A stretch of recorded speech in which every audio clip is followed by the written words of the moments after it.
Hi, I'm Johnson Oroyemi, and welcome to QS Online class. Today we'll be talking about approximate estimating.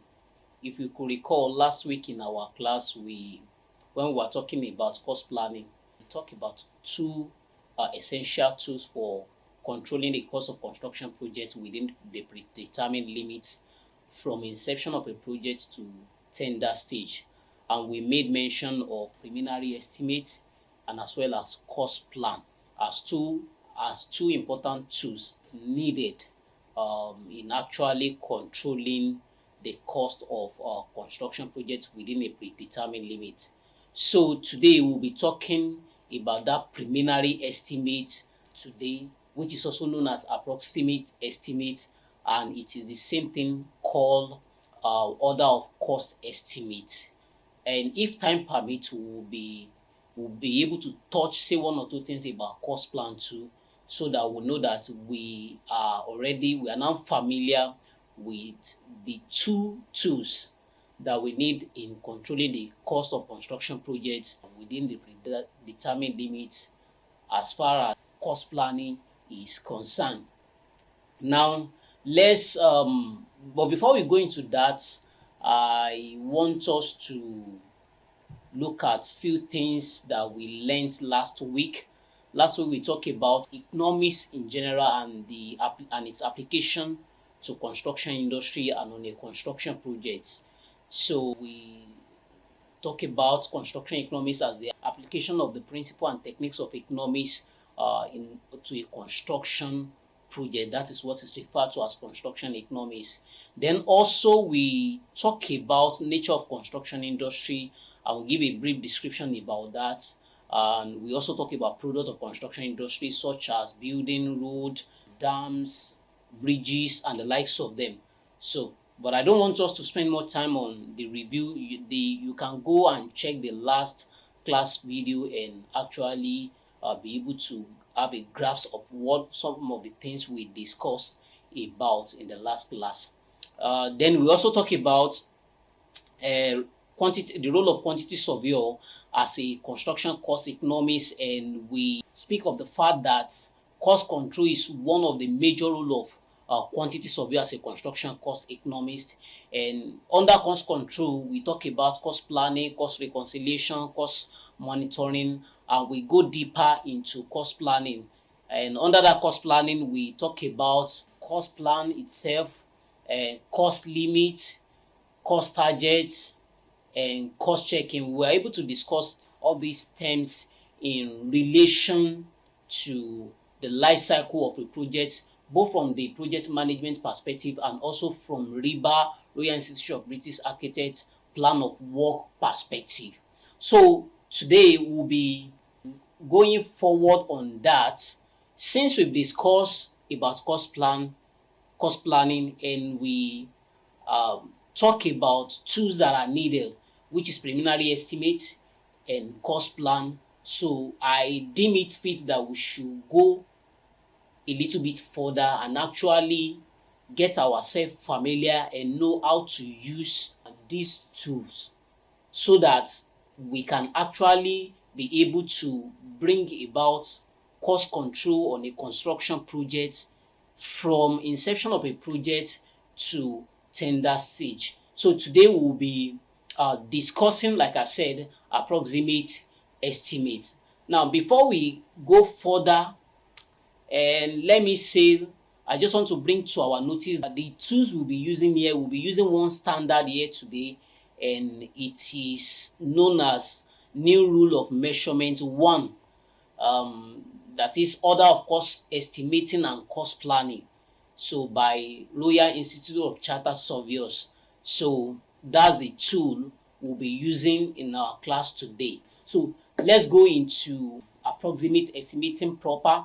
Like I've said, I might be using the term interchangeably during this class. Approximate estimate, preliminary estimate, or I can say order of cost estimate. So I'm referring to the same thing. So just go along with me. Now let's look at a brief definition. What is preliminary estimate? If you have watched the video, or that is, in case you've not watched, if you have watched the video of the last class, while we are talking about the stages of construction projects, and we got to the second stage, which is stage B, according to RIBA Plan of Work 1997, because we use that of 1977 because it's detailed enough.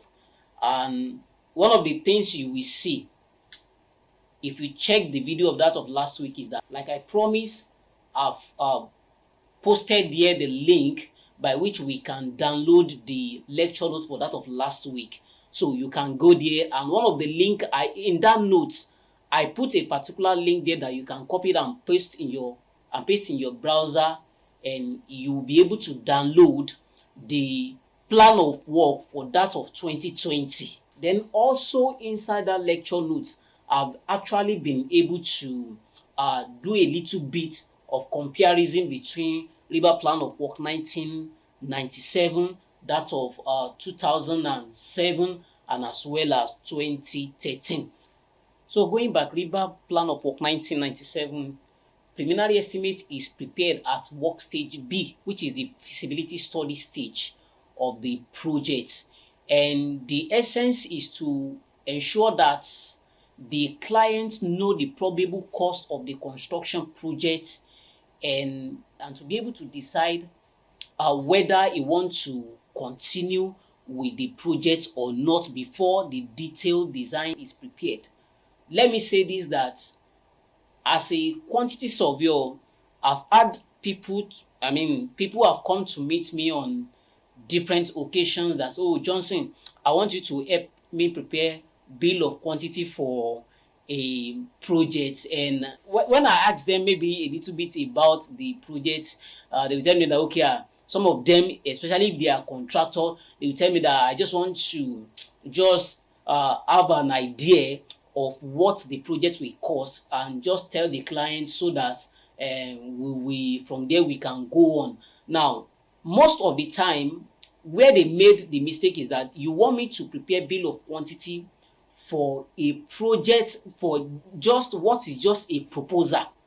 You are not sure the entire what you are actually looking for. Let me put it this way: what the person is actually looking for. I mean, some of the people that have come to meet me is that they want to have a full idea of the amount that the project will cost. Now, but they want me to go and prepare, maybe because, I don't know, maybe because the word bill of quantity is something that is common to people. I mean, like, people hear about BOQ, bill of quantity. So they just come to meet you and say, please, can you help me prepare bill of quantity for a project? And meanwhile, what they're actually looking for from that bill of quantity is just to know the probable cost of the project, that is the amount the project will cost. So in such a situation, what I tell them is that, okay, you don't need bill of quantity. Bill of quantity deals with details of what will go into a construction project. Bill of quantity goes into the details. But if it is probable cost of the project that you are looking for, okay, I can help you prepare what is called preliminary estimate or approximate estimate, or what is also known as order of cost estimate. So with that, I'm able to solve their problem without necessarily having to stress myself. And at the end of the day, I've done with the preparation of the bill of quantity. Maybe some of them are even gone ahead, they've done a full design. I mean, I've seen it, some cases like that, that the architect has gone ahead, he has done a full design, I mean detailed design, and expect me to go and prepare bill of quantity just for what he just, he's trying to push to someone as a proposal. So I've had situation like that. But what actually is needed at that stage of construction project, which is at the feasibility stage, is preliminary estimate. And what it does is that it helps the client to know whether he can afford to go ahead with the project or not before detailed design is prepared. So that's the purpose, that's a little bit, that's the whole idea of preliminary estimate, and that's the purpose, at the same time, the purpose of preliminary estimate. Like we have here, I said to establish if the proposed building project is affordable, and if affordable, to establish a realistic cost limit, which is the authorized budget for the project. Now, let's go forward. What are the determining factor? Because by the time we go ahead now, we'll be discussing about different methods of approximate estimating. But before we go into that, what are the determining factor for the method you used? The method you use is determined by 4 important items or variable. Number 1 is the information that is available at that particular point in time. Information is key because the more information you have, the more accurate your preliminary estimate will be. So information is key. Then another thing is the time available. If you don't have, because taking for instance now, there are some method of preliminary estimates that are time consuming. So if you don't have much of time, you wouldn't go for that kind of method. You will go for the one that you can quickly finish the preparation of the preliminary estimate within that limited time that you have. Then another variable item that determine the method you use is the cost data that is available.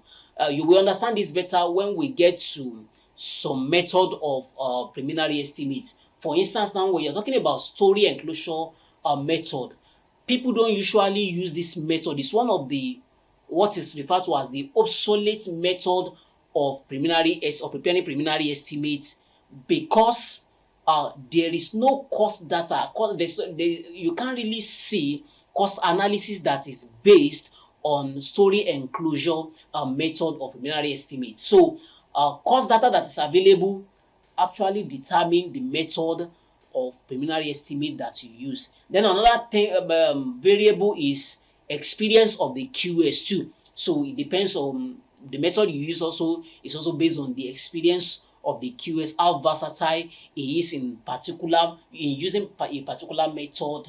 And so those are the 4 variables that determine the method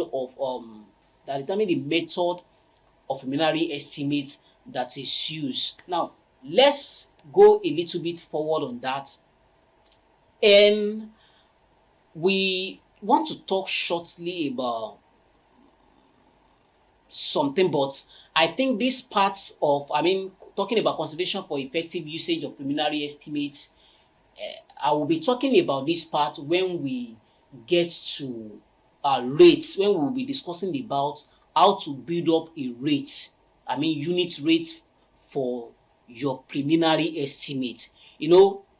Some of the methods that we'll be talking about is actually to get the quantity content of what you need to prepare a preliminary estimate, but you also need to work on your unit rate to prepare your preliminary estimate. So when we get to that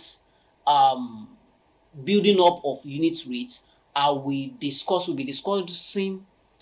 this topic, consideration for effective usage. Thank you for joining me in this edition of QS Online class. See you in the next class.